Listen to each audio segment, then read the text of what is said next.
Welcome to Mormon Land, where we explore news in and about the Church of Jesus Christ of Latter-day Saints. I'm Senior Religion Reporter Peggy Fletcher-Stack. Joining me is Senior Managing Editor David Noyce, who oversees our faith coverage. Hi, Dave. Hello, Peggy. Before we start, we remind you about another way to support Mormon Land. Just go to patreon.com, where with a donation as small as $3 a month, you can access transcripts to our podcasts, our complete newsletter, and all of our religion coverage. Again, that's Patreon, patreon.com/Mormonland. And if you haven't already, follow us on Instagram at mormon.land. Now for today's episode. In the mid-1970s, a tiny group of Latter-day Saint women in Boston launched a modest effort to discuss women's issues past and present in a magazine they called Exponent II, named after the newspaper of their Mormon foremothers, Woman's Exponent. These modern believers did not dub themselves feminists nor challenge church teachings on polygamy, priesthood, or any other doctrine. Instead, they focused the challenges of motherhood, marriage, and material culture. Their first editor was Claudia Lauper Bushman, who exemplified Mormonism as a wife of famed historian and Latter-day Saint stake president Richard Bushman and as a mother of 6. After she was asked to resign the editorship, she went on to other professional and personal projects. Though the Exponent group was hardly revolutionary, 50 years later, it remains an important voice in the Latter-day Saint world, while Claudia Bushman went on to influence an entire generation of feminists in the church. Last week, hundreds of men and women gathered to honor her life and work. Laurel Thatcher Ulrich, one of Exponent's founders, who would eventually teach history at Harvard and win a Pulitzer Prize for her work humanizing ordinary women, joins us from her home outside Philadelphia to talk about the Claudia Conference, the trajectory of Latter-day Saint feminism, and how today's activists are different from the past. Laurel, welcome. Thank you. Glad to be here. How'd you get involved in Exponent II? And what'd you think about the first issues? Well, I was one of the founders. That's how I was. Exactly. Yes. But it grew out of a succession of projects that have developed in the Cambridge, Massachusetts First Ward in the 1960s. Oh, 60s. Began our publishing efforts by producing a guidebook to Boston that became a kind of big deal, sold out before we had even received the first copies. And that gave us a lot of confidence. And a bit later, Claudia and Richard Bushman moved back to Cambridge. I had never met them before. And I was delighted to meet Claudia. And one day we were talking about emerging feminism, something I was very familiar with because I read, Betty Friedan when it came out in 1963. And Claudia said, I think we've got to pay attention to this and see where it's going. So we cooked up the idea of gathering together in my house to discuss the emerging feminist movement. And out of those early discussions came the first women's issue of Dialogue, the so-called Pink Dialogue, which Claudia and I co-edited. And that led to an institute class of the LDS Institute of Religion, which met in our meeting house in Cambridge. And the idea was for each of us who had been involved in the Dialogue project to give a lesson or lecture on some aspect of early Mormon women's history. And as we were doing that, Susan Kohler, who had access to Harvard's library, decided to dig in and do some primary research. And she came across bound volumes in the Harvard stacks of the Woman's Exponent. Total shock. She had never heard of it. None of us had ever heard of the Woman's Exponent. And as we digested that material and continued with our project at the Institute, we began to think about starting a little periodical ourselves, a homemade newspaper, handmade, very much handmade. And we stumbled along. We came out with the first issue, which, a mild correction, Peggy, the first issue in Claudia's words said we launched this project on the twin platforms of Mormonism and feminism. Oh, okay, great. We never hid that that had been our guiding issue from the beginning. So in her memoir, Claudia says everything she knew how to do, she learned at church. And how do you think the church actually propelled this effort of the women? What role did the church play in you all wanting to do this? Oh, the church played an enormous role. These were the days when Relief Society mattered, for example. And we had, and in fact, it was a world in which the church could have consumed every day of your life if you let it. We met twice on Sundays. We had Relief Society in the daytime during the week, primary, young women's, although I think it was called MIA at the time. So we're talking about 50, 60 years ago, a very different social organization of the church. And there were multiple ways in which women were valued and needed and engaged in leadership positions. Relief Society, we had our own money. We had to raise it. But then raising money was one of the things every ward did constantly. It was financed very differently than it is today. And it was annoying, all those money-raising projects, but we also learned an enormous amount. And the guidebook was a very creative project and a successful one. And it did earn money, but of course it earned money because the women did it and we weren't paid for anything. We had a small fund that the bishop gave us to help us get started. But other than that, we were self-supporting. So all these activities, I guess Claudia was saying in her memoir, really taught women how to organize and how to do projects and as a group. As a group, as a collaborative group. And it also, I have a friend in my current LDS community who's roughly the same age. And she remembers, she is now an artist, a practicing artist, but she remembers that the church gave her the first opportunities to really develop those skills. Yeah, because it's an all-volunteer organization, and yes, everybody's efforts are valued.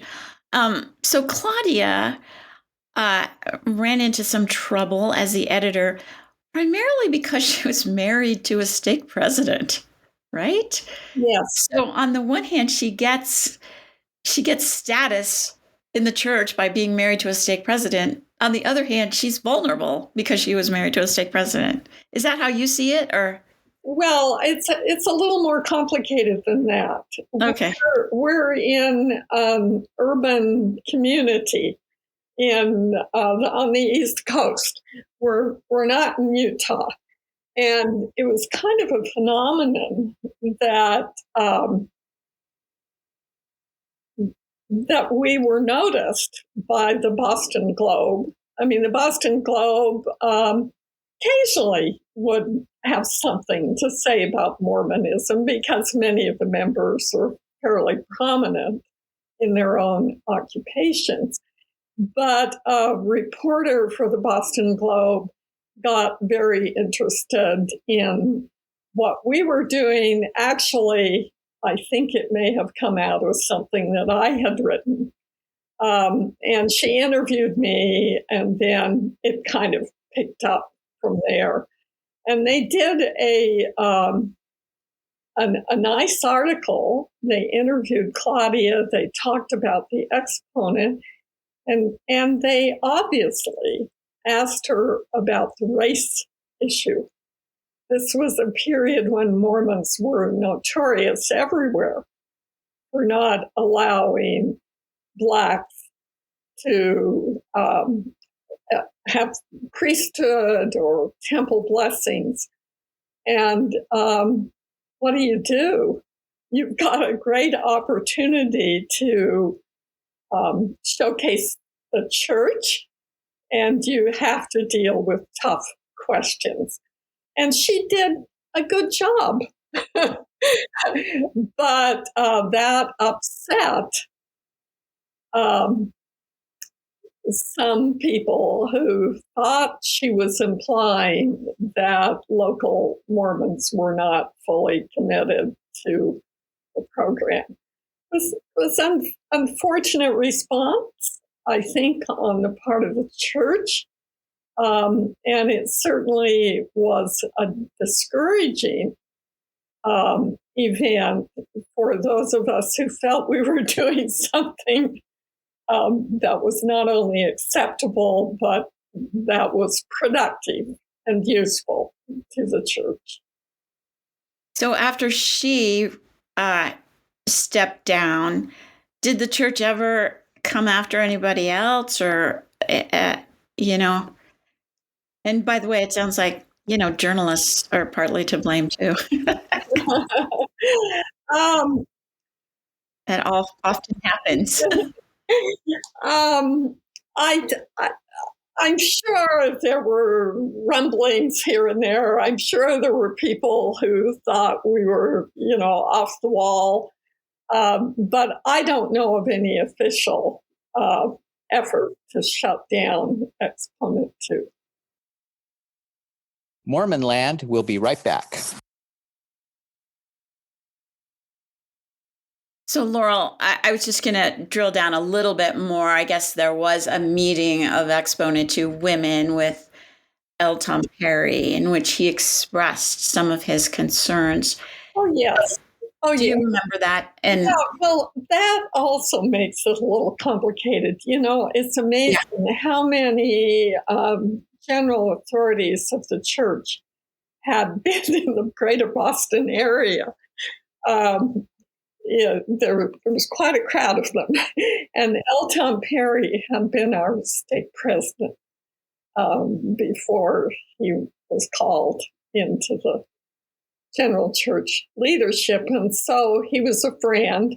There were a couple of others who were involved in this same discussion. And I have very vivid memories of that meeting with L. Tom Perry. By then, I had moved from Cambridge. My husband had taken a position at the University of New Hampshire, and we lived an hour and a half away from Boston. But I drove down for the meeting, which was in the evening.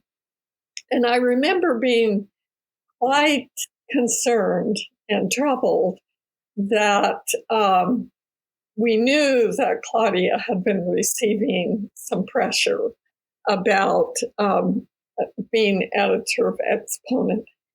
And I remember as we were traveling, I suddenly had a very strong feeling that Elder Perry was not going to tell us to close down the paper. I just felt calm about it. And we gathered in a living room, and it was very nice. Talked through the situation as best we could. And the thing I remember him saying was, do you know, one of these days the church is going to be expanding and developing our regional organization, and we're going to be calling women to regional positions. And it would be very sad if the things you were doing made you less eligible for those callings. And I've thought about that many times in the years since, because of course that never happened. There were no regional callings. I mean, there are a few, but there, it was kind of an imagined expansion of women's general church leadership rather than the contraction that we've all actually experienced. So was it your fault that never happened then? That's what I meant. Probably it was our fault. But I had nothing against Elder Perry. He was very kind. He was trying to advise us. But then it became very clear that Claudia needed to resign. He was explicit with her, but I don't remember that happened in the meeting. I do know that when it did happen, the group pretty much fasted and prayed to see if we should continue. And we felt strongly that we should. And Claudia was always supportive. She just couldn't be the face of that. So, Laurel, this is a good time to ask this question. What were your takeaways from the recent conference on Claudia's influence, and what are your personal views of her impact? Oh, well, she's a hero. And it's, I have many takeaways from that conference. One, of course, because I'd been asked to give a keynote and had decided to focus on her non-Mormon contributions, her many books and projects and incredible public history events she has done in her life. I was just thrilled to see that. I don't think Claudia lost a thing by, moving on to other things, which, as people noted in the conference, she would have anyway, probably, because she left and moved to Delaware after a time. But what I took away from the conference, was cast your bread upon the waters and it will come back. It felt like hundreds of women had done that. And I don't think any of us ever imagined the little newspaper we started would now be a full color magazine with an extensive blog. I don't think any of us imagined that just by the individual steps that women were taking in the 70s in lots of places, in Salt Lake City and Washington, D.C., and Boston and New York and California, there was a national, loosely connected, not centrally organized movement for women to advance their own educations, to take responsible positions in our society, and to take responsibility for our own lives, and to see the fruits of that. what those small actions had accomplished in terms of contributions to Mormon history, to international relations. I mean, we had amazing talks from people who are teaching nationally in church schools and non-church schools, and who are writing and contributing to their society in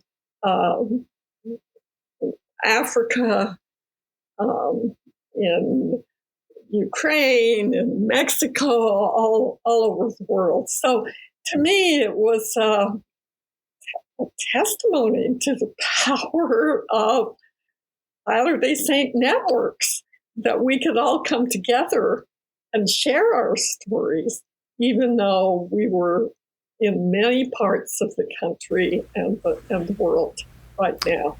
Yeah, you mentioned the 70s, and I want to focus on one issue that was very prominent in the 70s. Yes. Where was Exponent II ideologically during the national drive to pass the Equal Rights Amendment, which the church opposed and still does? But the Exponent II had no ideological program. That is probably the key to our survival. We were a share your story project, which is a highly feminist project. Tell your story. We did not take political positions or theological positions, and we've been criticized a lot for that. But we're still here. Okay? It's true. And it's not just to avoid trouble. It's to develop dialogue and to support people, and learn how to get along when we might disagree. So do you think the church has changed on these women's issues? Have you seen the church change over these 50 years? Well, it depends on what women issue you wanna talk about. It certainly is not telling us we should stay home and that we can't advance our education. Never said you couldn't advance your education, but women everywhere are working outside the home because that's the current economy. And although there have been periods when, it was very explicit, you stay home or else. And I know women who deeply regret having done that, and others who feel that it had been the right thing. So the stay at home and have more children theme has certainly changed quite dramatically. I think the Equal Rights Amendment it'll be interesting to see if that's revived. There have been various elements. I think the church played a pretty explicit but not totally honest role in defeating that amendment, as it did with Prop 8 in California. It seems to me the church has given up on that kind of overt political manipulation now, or at least they're much more quiet about it, because it created a lot of trouble and it created a lot of anxiety and disappointment and disaffection among members who didn't want the church to be taking on causes that divided the membership. I'm gonna ask about a theological issue now, a little bit, if that's okay. Where do you see the debate about Mother in Heaven, the church's belief in a heavenly mother, fitting into this discussion? I don't think there's a debate about Mother in Heaven because it's a doctrine that we have heavenly parents, right? Maybe the debate about what's said, right? Yeah. Okay. Yeah, the debate is whether we can acknowledge that doctrine and talk about it, and whether it can be part of our lives. And it's I think it's very sad that it's at in certain settings has become controversial. I think it's very sad that we don't know much about that, and even sadder that we don't care to know much more about that. But there are certainly some beautiful things written, particularly by the poets among us. What about female ordination? I heard like little whisperings of it even back then when blacks got the priesthood. There were women saying, well, hey, what about women? Yeah, I think well, my own personal take on this is that we don't have a very good understanding of priesthood. And we have, in one sense, a priesthood of all believers. There's a tendency to want to limit that to endowed members. But I think it would be wonderful to have an inspired and thoughtful new approach to how we talk about priesthood and how we talk about women. I'm not comfortable with the let's avoid the issue because we don't know anything about it. If President Kimball had not bravely taken on the Black priesthood issue, where would we be today? And it seems to me quite appropriate to look for further revelation. Whether that will happen church-wide, who knows?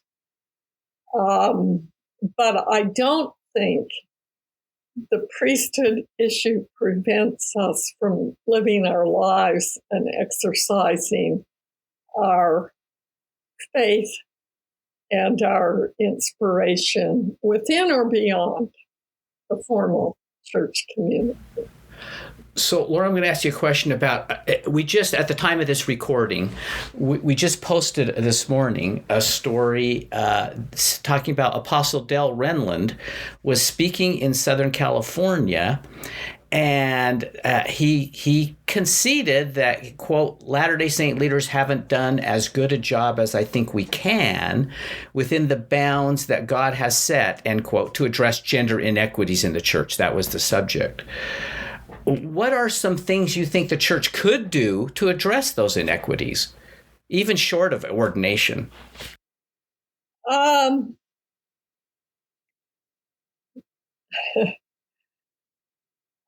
don't know how to answer this. I actually read your piece that you posted this morning because I knew I was going to be having this conversation later today. Very smart. I don't know because I didn't hear the talk. But as the talk was summarized, it sounded like he was saying essentially, I hear your pain, but we already know what boundaries God has set, which sounded to me less than an open invitation for further light and knowledge. But here's how I think about it, which may be slightly kooky, but I taught for many years at Harvard. And when I arrived there in 1995, Radcliffe College still existed. And Radcliffe College never had a faculty. It was a women's college that borrowed its faculty from Harvard, unlike some other women's colleges who did have a faculty. And I saw during the turmoil over the next 5 years, around 2000, the two were completely merged. So the student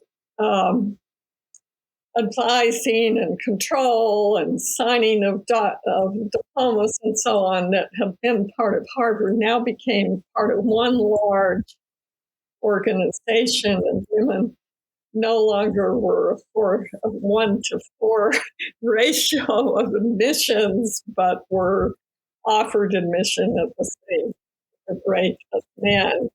I saw that transformation, and it meant moving from a separate but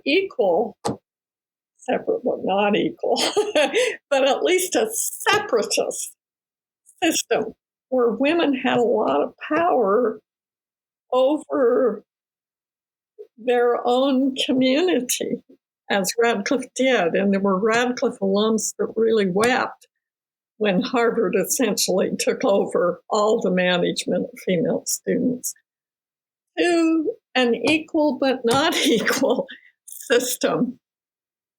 And I was there when we were trying to become more equal. And it was a challenge and a lot of work. And I'm very grateful for some of the federal legislation that made that work easier. So we could give women the priesthood tomorrow, and it would still be the same dominant patriarchy. That's what I think right now. So a sort of last summarizing question. I think Claudia would probably have a list of things the church could do right now, because she's a list kind of person, Yeah. So how do you think, how do you see the LDS feminist movement today, and how do you think Claudia will be remembered? Oh, two great questions. Well, I think there's a powerful LDS feminist movement that extends beyond the church, and is doing most of its work independently. I mean, the church is very different. There are fewer spaces, fewer teachers, a lot fewer offices for women, but that's probably a good thing, because women are very busy doing other things as well, like trying to change our world. So I don't know. I don't have an agenda and a list, because well, let me put it this way. I don't think it makes a whole lot of sense to ask people in power to make your life easier. Because doing that, of course, means they also have the power to say no. And I think it makes a lot more sense to just change your life and make it work better. And we have so much freedom within and thankfully beyond the church. We have a lot of freedom in the church to do good and to make a difference. But we also have a domain that's beyond the boundaries of the church. And that domain matters intensely, as any of us can recognize today as we look at what's happening. And so how will Claudia be remembered? Claudia will be remembered as funny, imaginative, kind, resilient, brilliant. and for all the many things she's done for so many people in so many places. Laurel Thatcher Ulrich, thanks for joining us today. Nice to be with you. I appreciate your work. Thanks. Thanks to Dave Noyce. Always a pleasure. And to our producer, Chris Samuels. We remind our listeners they can keep up on all the happenings in and about the church by subscribing to the Salt Lake Tribune's free Mormon-led newsletter. Just go to sltrib.com to sign up, and we'll talk again next time on Mormon Land.